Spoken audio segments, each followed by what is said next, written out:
Olá, queridos, a paz do Senhor, você está no ADEC TV e hoje no quadro Lições Bíblicas. Hoje nós estudaremos a lição de número 12. A igreja tem uma natureza organizacional. O texto áureo está na carta de Paulo a Tito, capítulo 1, versículo 5, e está escrito assim: Por esta causa te deixei em Creta, para que pusesses em boa ordem as coisas que ainda restam, e, de cidade em cidade, estabelecesses presbíteros, como já te mandei. Verdade prática: a igreja é um organismo vivo de natureza espiritual e, ao mesmo tempo, uma organização. A leitura bíblica em classe está na carta de Paulo a Tito, capítulo 1, versículos de 1 a 9. A nossa lição tem alguns objetivos. Primeiro, analisar a atuação pastoral de Tito na ilha de Creta. Segundo, reconhecer a institucionalidade bíblica da igreja. E terceiro, dialogar com a realidade atual a partir do texto bíblico. Professor Joás, nós estamos na penúltima lição do nosso trimestre. Falamos aí das heresias que estão permeando os nossos dias atuais. E desde a primeira lição até a lição de número 10, nós falamos aí sobre Cristo, sobre a natureza pecaminosa do homem, sobre a ação do Espírito Santo, sobre a encarnação do Verbo, sobre a natureza do Pai. E há duas lições nós estamos falando sobre a igreja. Começou na lição 11, a salvação não é obra humana, e aí a formação da igreja. E agora nós vamos falar sobre a igreja ter uma natureza organizacional. Uma boa pergunta, professor, que eu recebi sobre essa lição é o seguinte: por que uma lição como essa, nesse título, se tratando da organização, tem que fazer parte do currículo igreja? E a resposta já está no próprio título, que a igreja ela tem a função de um organismo vivo, cuja cabeça é Cristo, mas ela também é uma organização regida por uma liderança humana, claro que com o domínio de Cristo, mas regido por uma liderança humana. Como organização, a igreja tem que respeitar as leis, desde que não fira a palavra de Deus, mas tem que respeitar as leis, as autoridades civis constituídas por Deus, respeitar a questão de horário, de zoeira, de legislação e uma série de questões que precisa ter atenção nessa parte organizacional. Daí a necessidade de estudarmos uma lição dessa. Isso, e além dessas cartas pastorais aí, né, como é o caso da nossa lição de hoje, que fala muito de Tito, né? E juntando as duas cartas de Timóteo, isso fica mais amplo.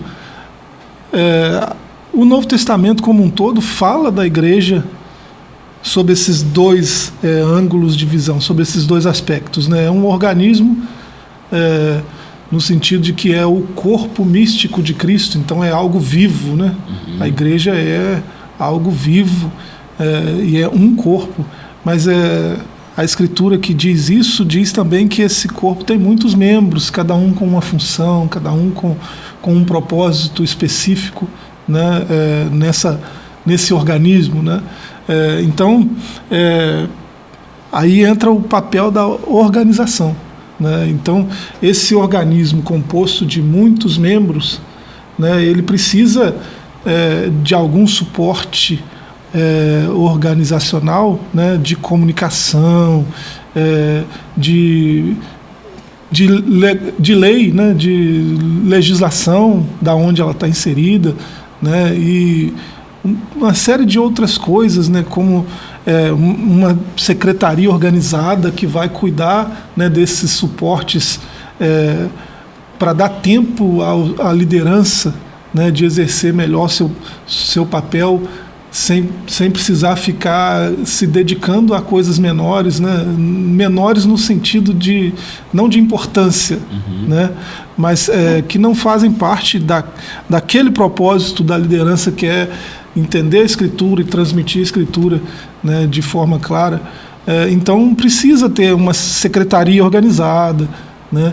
Precisa ter um grupo de suporte, né, para esses âmbitos todos da vida moderna, principalmente, né, questões jurídicas, comunicação, suporte logístico, coisas desse tipo. A igreja precisa disso, né, para continuar crescendo e avançando, né, e tendo um impacto positivo na sociedade onde ela está inserida. Daí a necessidade de entender a organização, né, professor? Isso. Não que uma parte seja menos importante que a outra, mas a gente precisa entender também qual que é a função de um pastor, qual que é a função do presbitério, qual que é a função do diácono, qual que é a função de uma secretaria. Então a gente vê isso bem implícito e explícito na palavra de Deus. Outra coisa que a gente levanta aqui, professor, bem na introdução, deixa eu ler aqui que a gente vai entender isso aqui melhor. A Bíblia apresenta a igreja como corpo espiritual de Cristo, um organismo vivo com suas reuniões em torno do Senhor Jesus e suas ordenanças. Por outro lado, é também uma organização, congregação ou assembleia com a sua forma de governo. A presente lição pretende mostrar a natureza organizacional da igreja. Quando nós falamos dessa natureza organizacional, nós precisamos entender que ela funciona de uma forma interna e de uma forma externa. E tem aspectos positivos e negativos dentro disso aí, né? No que se diz respeito à parte interna, a igreja precisa estar bem estruturada com relação à sua documentação, o seu raio de atuação, a sua presidência, os seus departamentos, a sua liderança interna e o seu status, né, o seu modus operandi. Isso precisa estar muito claro. Agora, isso é a parte interna. Agora, a parte externa, a igreja também precisa preocupar com as leis municipais, as leis estaduais, as leis federais, as autoridades, enfim, a comunidade em que ela está inserida. A igreja não pode ser uma pedra de tropeço, a igreja tem que ser algo para auxiliar, e assim que deve ser, para auxiliar e não para ser motivo de escândalo. Daí a forma de organizar. A gente pode pensar, eu costumo pensar assim, ao menos de forma individual, né? Eu sei que sozinho eu não sou igreja, né? Pensando individualmente, eu não sou igreja, né? Eu sou igreja porque eu estou inserido no corpo de Cristo. Sempre que tem algum outro cristão perto de mim, eu sou igreja, né? Eu não consigo, ninguém consegue ser igreja sozinho. Mas eu costumo pensar, pelo menos individualmente, se a sociedade onde eu estou inserido, né, lá na minha rua, no meu bairro, se eu não estiver mais ali, se eu farei falta de alguma forma, né? E aí, se a gente pensar nisso de uma forma mais ampla, né, a gente percebe que talvez a gente não esteja tão empenhado assim, né, na ordem que recebemos de Cristo, né? O ID está valendo, né? Como valeu para os apóstolos, vale para nós. E às vezes a gente mergulha em outras prioridades, né? E acaba deixando o propósito para o qual nascemos, né? Que é servir a Cristo.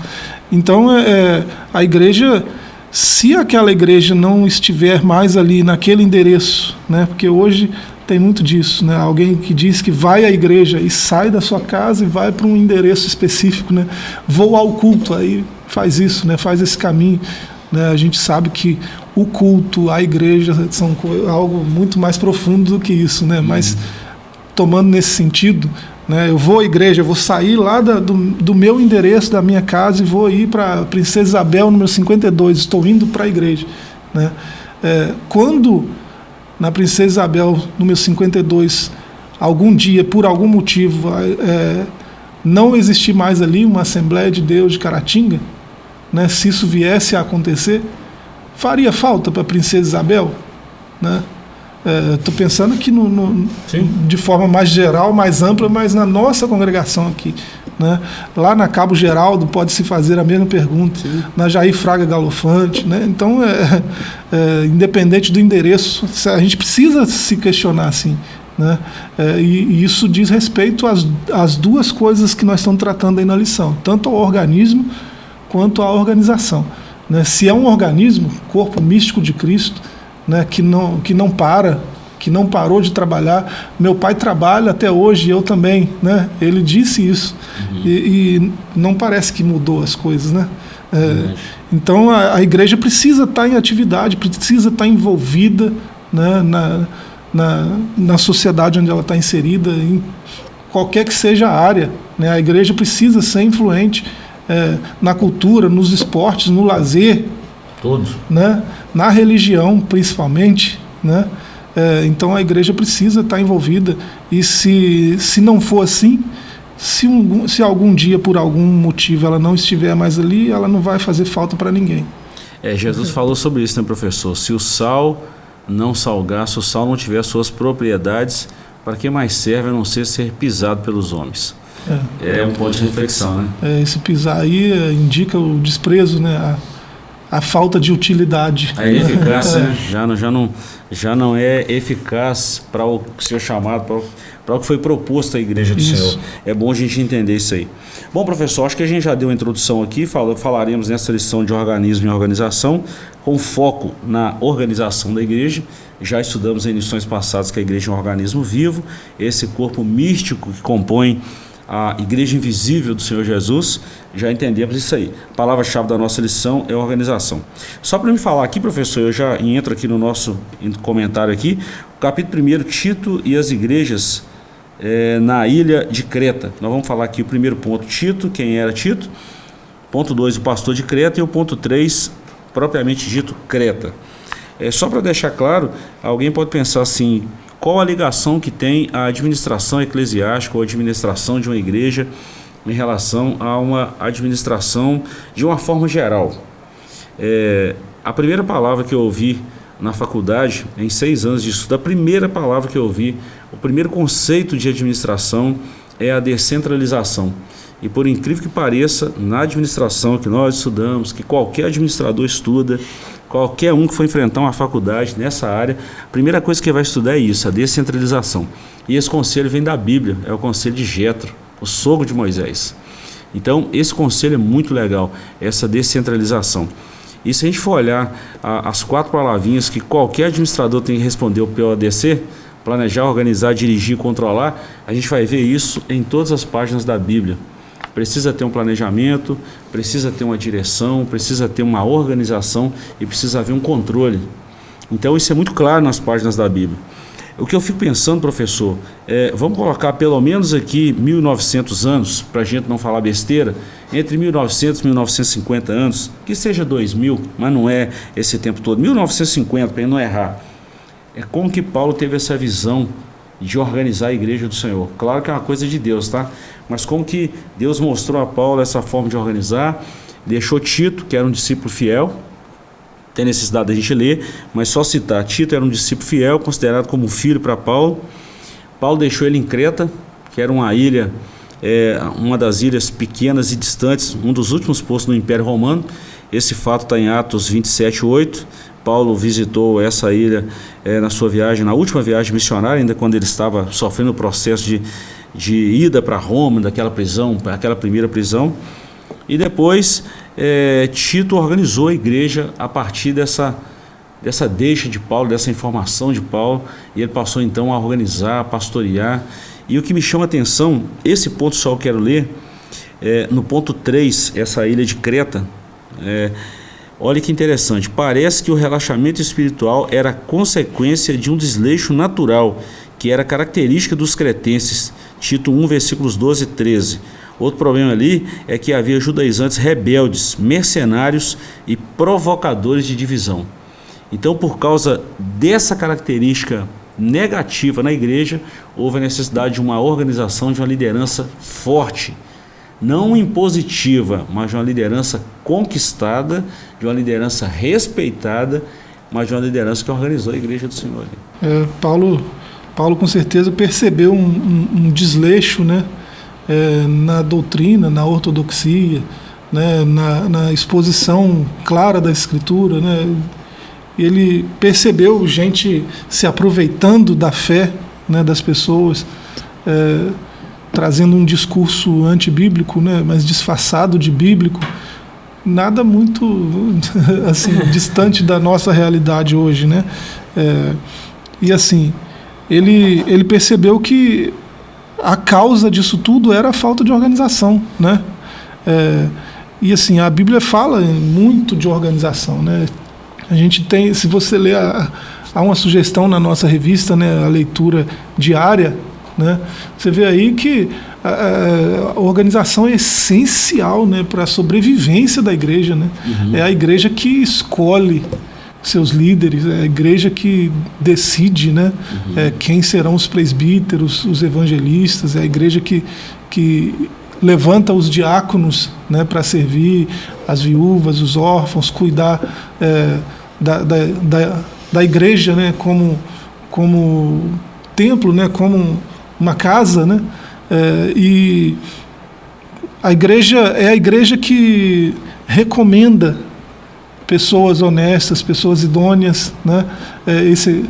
Tem um cristão que precisa fazer uma viagem, precisa comunicar alguma coisa, né, a um outro líder, né? A igreja é organizada de forma que há alguém que faz esse tipo de serviço, né? De comunicação, de amparo legal, né? De redação, né? Dessa comunicação, né? E precisa de uma carta de recomendação, tem que ter alguém hábil para fazer isso, né? Não é qualquer pessoa que pega uma caneta e um papel e faz uma carta de recomendação, né? Tem um conhecimento específico que é necessário. Então a gente vê tudo isso aí no texto bíblico, e a nossa leitura traz isso. Então faltava tudo isso lá na igreja de Creta, né? E Paulo traz esses conselhos, né, ao seu mentoriado, né, Tito. Tudo indica que ele conheceu Tito naqueles 5 anos e pouco que ele, depois que ele foi inocentado, né, no primeiro julgamento lá de Roma. Porque ele não aparece em Atos, né? Ele não é citado em Atos, mas ele é citado 9 vezes nas outras cartas paulinas, né? Então tudo indica que eles se conheceram depois, e se tornou um grande ajudador de Paulo, né? Paulo cita ele, ajudando ele em Roma, ajudando ele em outros lugares, né? Sendo cooperador, sendo um companheiro de Paulo, né? Até nas suas aflições. Então Paulo conhece, né, quem é Tito, que tipo de líder é Tito, e ele está instruindo ele a ter uma organização, né, eficaz, uma organização mais efetiva, né? Muito bom. Professor, quando a gente olha, só antes de a gente fechar esse primeiro bloco aqui, falando dessa organização, alguém pode perguntar assim, há alguma prova de documentos da igreja nessa forma organizacional? Bom, a gente vê nas escritas de Paulo a Timóteo, a Tito, até mesmo a organização Romanos, 2 Coríntios, né? Romanos, mas tem uma informação de Atos dos Apóstolos, que é um dos documentos mais antigos da igreja, inclusive a CPAD, já que a gente de vez em quando joga algumas informações de livro, vai mais um aí para quem está antenado. A CPAD lançou há não muito tempo um livreto, um livro pequenininho, dá para ler aí com 40 minutos ou menos, um pouquinho. Chama-se Didaquê. A doutrina, né? Quando a gente vê Atos 2, a partir do versículo 42, 44 por ali afora, fala assim: perseveravam unânimes todos os dias no templo, na comunhão, nas orações, no partir do pão. E tem uma informação na doutrina dos apóstolos. Essa palavrinha, doutrina dos apóstolos, Didaquê, é um ensinamento que eles receberam de Jesus e estavam transmitindo à igreja. Mas eles tinham algumas ordens, algumas organizações internas, que quem quiser ler essa Didaquê, eu acho que é muito legal, vai endossar muito essa lição como um subsídio para o próximo domingo, o estudo junto com as classes. Tinha lá o modus operandi da igreja, né? Vou citar só uma aqui. Quem quiser ler o livro depois, tem lá, pode baixar na internet, pode comprar, né? Tem aqui o Pastor Daí, tem outras fontes aí que você pode comprar lá na Ponto Cristão e etc. Mas vou falar só uma. Por exemplo, se alguém fosse visitar a igreja, dá um exemplo, alguém viesse de qualquer outro estado e viesse para aqui. Imaginemos que a Assembleia de Deus Tempo Central fosse a Jerusalém, a igreja mãe. Se alguém vem de qualquer lugar e vem visitar a igreja, e esse alguém começa a ficar na casa dos irmãos, e começa a dar despesa, começa a ser folgado, começa a explorar a fé dos irmãos e abusar da boa vontade, no terceiro dia, o chefe daquela família já tinha toda a autonomia para chegar e falar assim: meu filho, você vai trabalhar aqui? Não. Você está caçando o que aqui? Tal. Então, qual que é a sua função aqui? E fazia uma apuração, e falou: você mora onde? Então, pessoal, você precisa voltar aos seus afazeres. Como é que você deixa sua família, fica aí 10 dias, 15 dias, 20 dias? Isso não é normal para um cristão. Então, você vai dar um jeito, se você quiser trabalhar, tem trabalho, tem tudo direitinho, você vai se estabelecer. Olha bem, isso é um modus operandi da igreja, e funcionou muito bem, né? Eu estou citando um, mas tem lá mais de 80 mais de 80 citações, que era uma forma da igreja trabalhar, organização. Então, isso aliviava muitas coisas. Será que a gente não está precisando de quase fazer isso de novo, professor, dar uma analisada nisso e tanto de gente que abusa da fé ou abusa dos irmãozinhos aí e muitas vezes a pessoa fica sem graça de falar, mas a informação bíblica e até mesmo essa didaquê está aí para orientar a gente aí nessa organização. Sem organização pode ser que dê certo por sorte, por sei lá, né? Mas é bem difícil, né? As coisas funcionarem direito sem organização. Bom, eu vou pegar essa fala aqui de uma colega lá do presídio, você conhece muito bem, e eu vou repetir essa frase, uma citação direta. Tá tudo certo para dar errado. Tá tudo certo para dar errado, né? Caso não tenha organização. Professor, vamos dar uma segurada aí, nós vamos falar no segundo bloco aí a institucionalidade a institucionalidade bíblica da igreja e depois vamos encerrar falando da questão atual, como é que a igreja está hoje nesse quesito organização. Nós vamos para um pequeno intervalo, voltamos já com o segundo bloco dessa lição que é muito importante no currículo da igreja nos dias atuais. Voltamos já.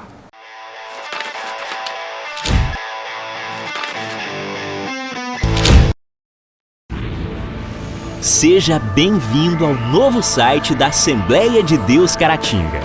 Agora ele está completo para você acompanhar bem de perto tudo sobre nossa igreja.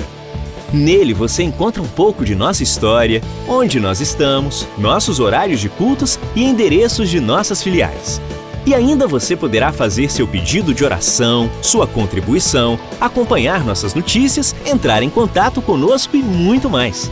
Mais uma forma de você acompanhar tudo o que acontece na Assembleia de Deus Caratinga, de onde você estiver.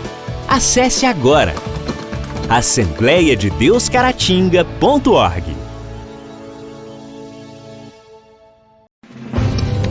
Uma verdadeira história de fé, renúncia, desafios e conquistas. Você irá se emocionar e extrair lições extraordinárias da biografia de um dos mais expressivos líderes do movimento pentecostal no estado de Minas Gerais. Recomendada por influentes líderes cristãos. Adquira agora mesmo Ari Coelho, um legado de fé e descubra detalhes de uma história de vida que pode transformar a sua. Um produto com a qualidade CPAD.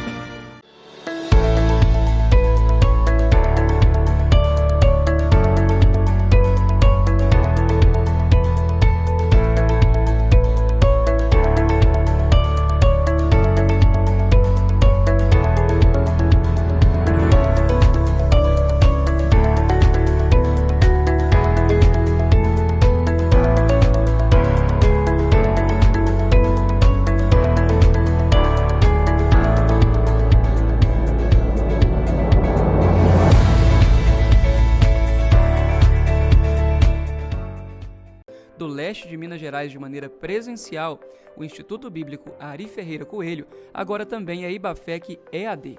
A modalidade do ensino à distância não perde em nada e oferece seu curso de formação em teologia com as seguintes disciplinas: liderança cristã, administração eclesiástica, história das religiões, introdução à psicologia, cristologia, fundamentos do Antigo Testamento, fundamentos do Novo Testamento, geografia bíblica, evangelismo, discipulado, ética cristã e muito mais. Com a plataforma própria e totalmente intuitiva, você, aluno, acessa o curso do seu computador ou celular, tendo todo o suporte dos professores e a certificação garantida ao final do curso. Já são mais de 30 turmas e mais de 1.000 alunos formados. Agora chegou a sua vez. Aproveite as condições especiais de lançamento. Informações 33 999 12 5953.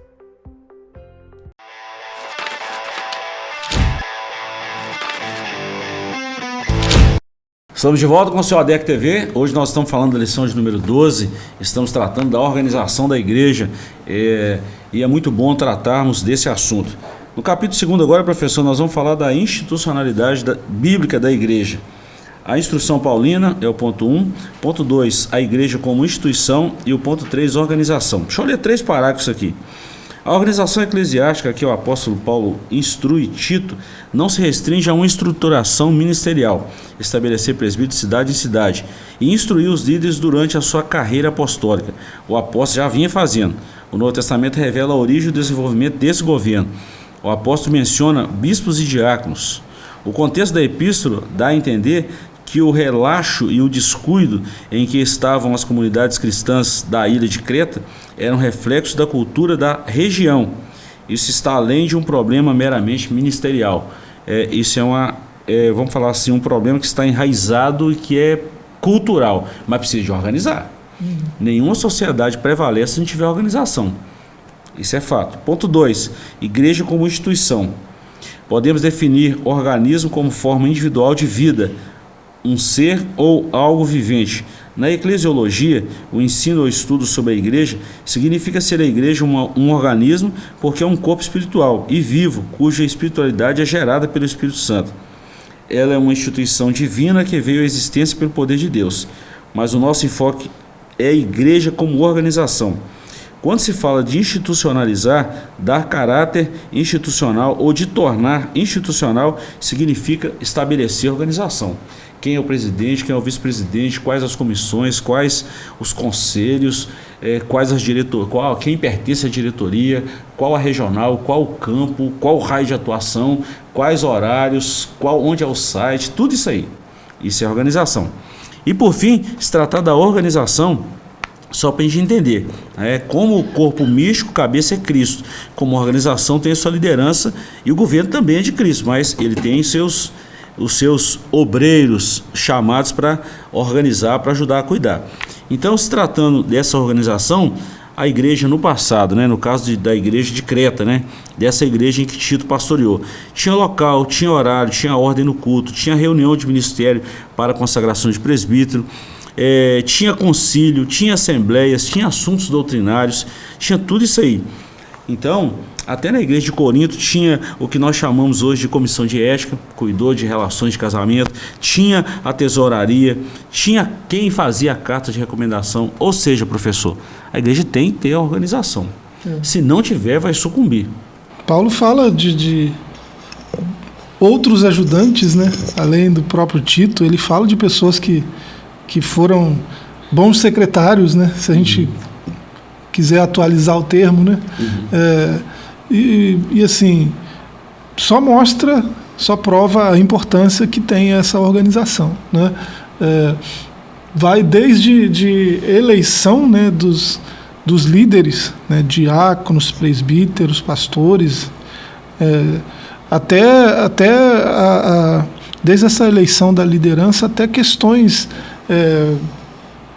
da sociedade mesmo. A gente precisa fazer um impacto aqui de ação social, Está tendo muito caso, de algum caso que exija isso, a nossa comunidade tem muita pobreza na nossa comunidade e nós estamos inseridos aqui, a gente tem que lidar com isso, Então, o que a igreja pode fazer para reduzir esses índices de criminalidade, de analfabetismo, o que a igreja pode fazer para impactar, inclusive, a cultura desse lugar onde ela está inserida? Era o caso de Creta. A cultura não parece boa, mas a instrução do apóstolo é para que haja organização, para que a cultura comece a mudar a partir da igreja. E assim, isso sempre aconteceu, mas nunca foi imposto. É isso que é interessante, porque com o atual discurso anticristão, principalmente aqui mais perto, falar o que a gente está falando aqui pode parecer arrogância ou algo do tipo, e não é o caso, a igreja sempre impactou positivamente o mundo sem impor nada, A gente sabe de outras religiões que onde chegam, querem impor sua forma de viver, de cultuar e de tudo mais. E corte-se a cabeça de quem não cumprir. O cristianismo nunca agiu assim. O cristianismo chega, independente da cultura onde ele se insere, ele tem uma cultura que é própria, que é a cultura do reino, ele tem uma ética que é a ética do reino. Se ela fosse universal, seria uma bênção, mas é a ética do reino. O reino já veio, ele está no meio da igreja, né? E aí a igreja, o impacto que ela tem na cultura é de assimilação, né? Aquela cultura onde ela está inserida olha para esses membros da igreja, né, e vê que a postura, o jeito de falar, o jeito de conduzir as coisas, né, a maneira de viver é diferente e deseja aquilo para si, né? E às vezes um cristão não precisa falar nada, não precisa doutrinar ninguém, não precisa, né, fazer experiência social nenhuma. Né, ele só precisa viver o cristianismo. Só. E aí a sociedade é impactada e a sociedade muda, e muda para melhor. Né? Não tinha orfanato antes do cristianismo, não existia. Casa de recuperação de adictos não existia. Né? Casas de misericórdia, né, que oferecem tratamento de saúde gratuito, não existia. Antes da igreja, não. Né? Tudo isso é fruto do impacto do cristianismo no mundo. Na sociedade. Né? Então, nada é imposto. Né? Não tem nada imposto no cristianismo. E glória a Deus por isso. Ainda assim, muita coisa boa que a gente tem hoje é fruto do cristianismo. A boa educação, né? A boa saúde, a boa ética. Muitas coisas que a gente vê hoje, né? Até impacto de ação social. Quem está fazendo que não é cristão aprendeu com os cristãos. Professor, 100 anos para a história é muito pouco, tá? 100 anos para a história foi ontem, praticamente, né? Eu li um livreto também, já está a gente falando de livro de novo, mas eu li um livro recente, inclusive hoje mesmo, estava dando uma folheada em alguns livros e me deparei com esse livro e lembrei de muitas coisas, ainda mais estudando a lição. Avivamento no País de Gades, Evan Roberts, em 1873, orou por 13 anos, 1894, até que em 1904 foi uma coisa fantástica no País de Gades. O que uma igreja de oração, uma igreja que tem um impacto social na vida das pessoas, outro livreto aí de 40 e poucas páginas, 44 se não me engano, mas o que é o mover do Espírito Santo na vida da igreja vai impactar na sociedade. Muitos que viviam em prostituição, muitos que viviam sob o poder do álcool, muitos que viviam uma vida totalmente desregrada e displicente em relação à oração, às coisas de Deus. A igreja impactou de forma tão positiva que em pouco menos de, vamos falar, 6 meses, entre 6 meses, 8 meses, quase 100 mil pessoas foram impactadas pelo poder do Evangelho.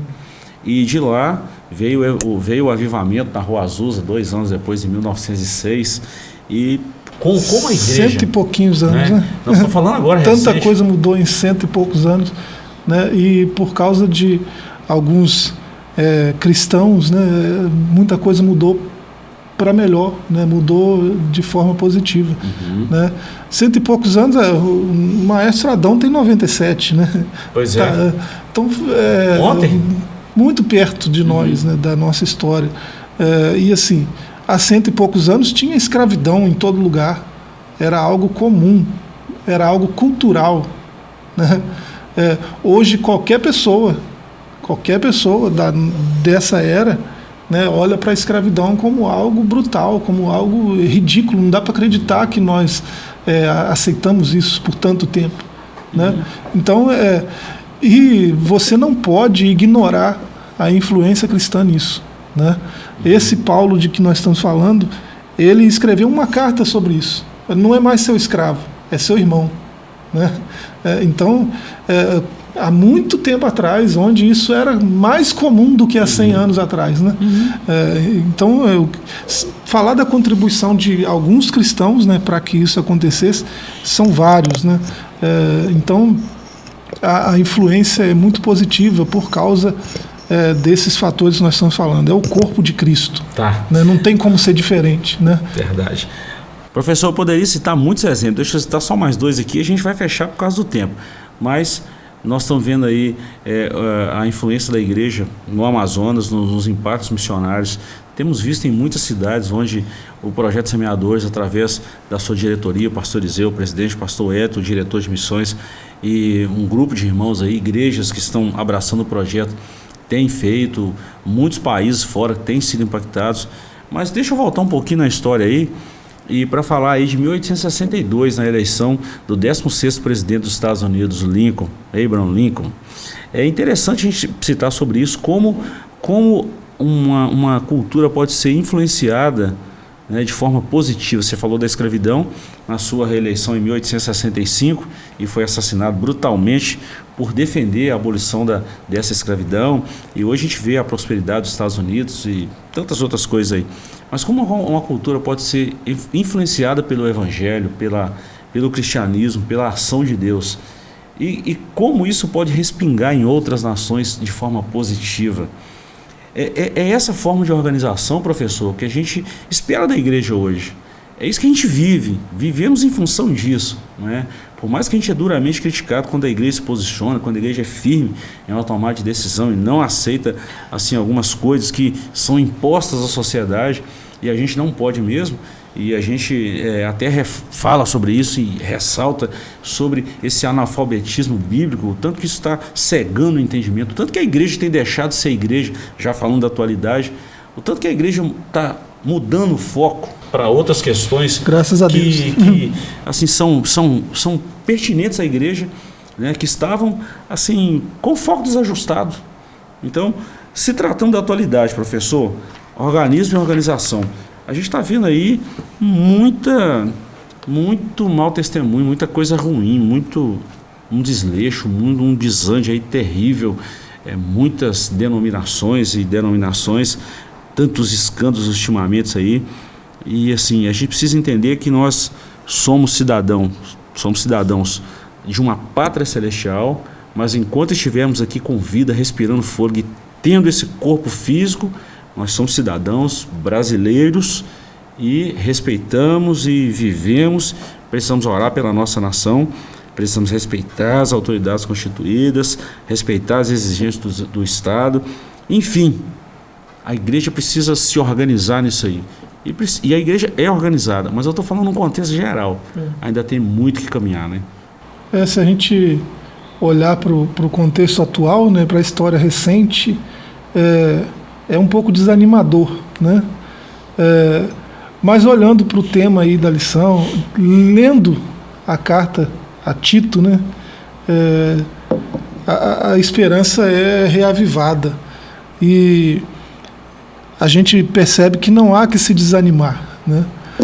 Porque se a gente ouvir, né, atentamente esses conselhos de Paulo, né,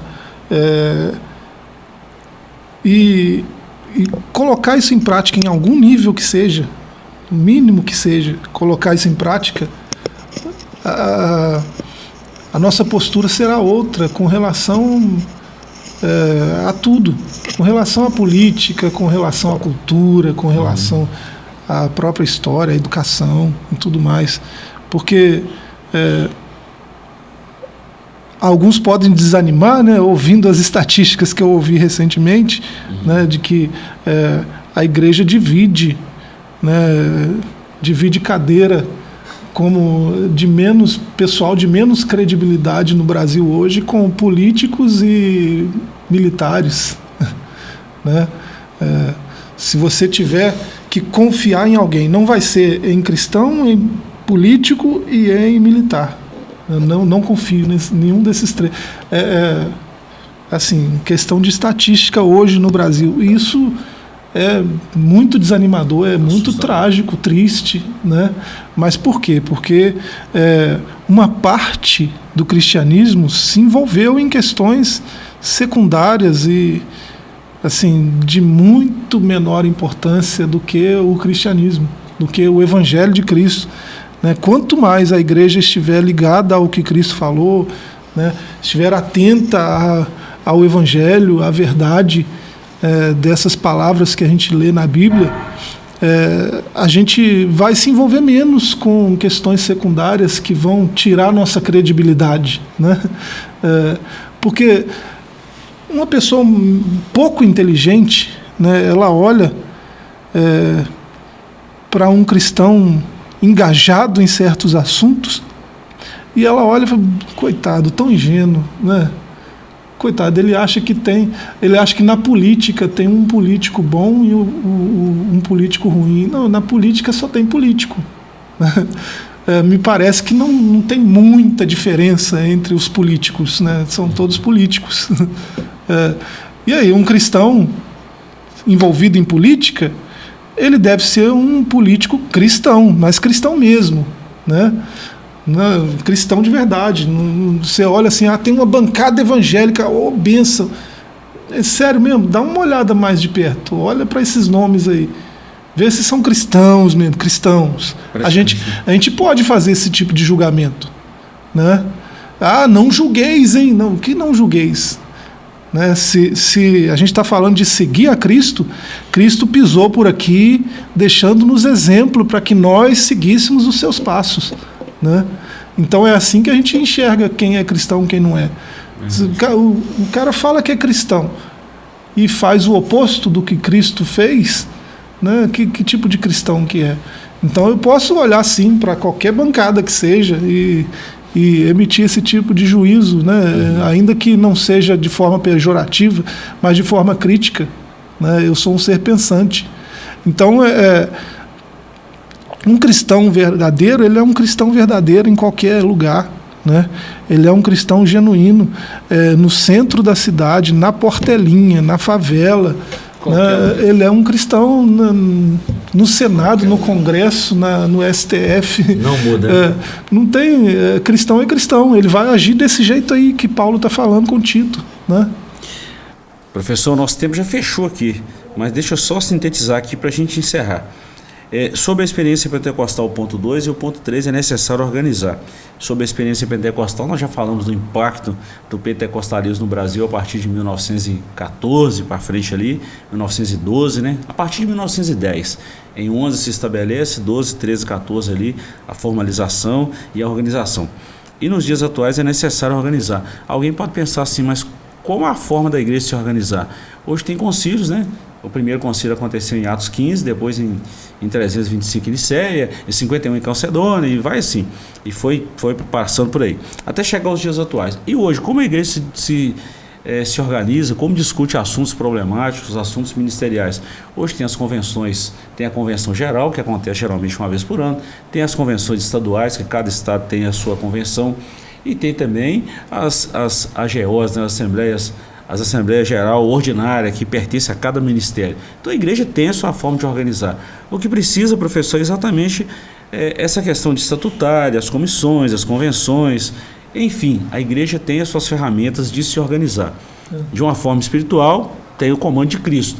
De uma forma organizacional, tem as leis, tem a diretoria, tem tudo aí que pode se organizar e é organizada. Tem falha, professor? Tem, porque é formado por homem. Não existe um modelo perfeito, né? Existem vários modelos de organização aí, a nossa lição fala de alguns, né? Na sala de aula, né? Lá no domingo de manhã, nós vamos falar com mais calma. Sim. Mas não existe um modelo perfeito, né? O nosso, que é um modelo misto, né? O nosso Assembleia de Deus, né? Que é um modelo misto, não é o melhor de todos, não é o perfeito, né? O presbiteriano não é o melhor de todos, não é o perfeito. O congregacional, igualmente.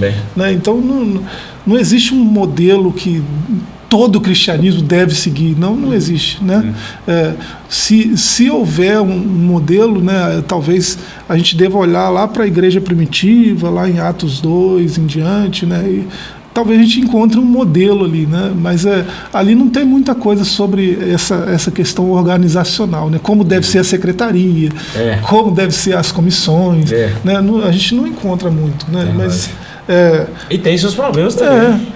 Havendo comunhão, né, uma participação do corpo inteiro na tomada de decisões, na organização em si, vai dar certo, vai funcionar. Vai dar certinho. Professor, obrigado por hoje, tá? Chegamos aí ao final de mais uma lição e semana que vem, se o Senhor nos permitir, falaremos da última lição, perseverando na fé em Cristo.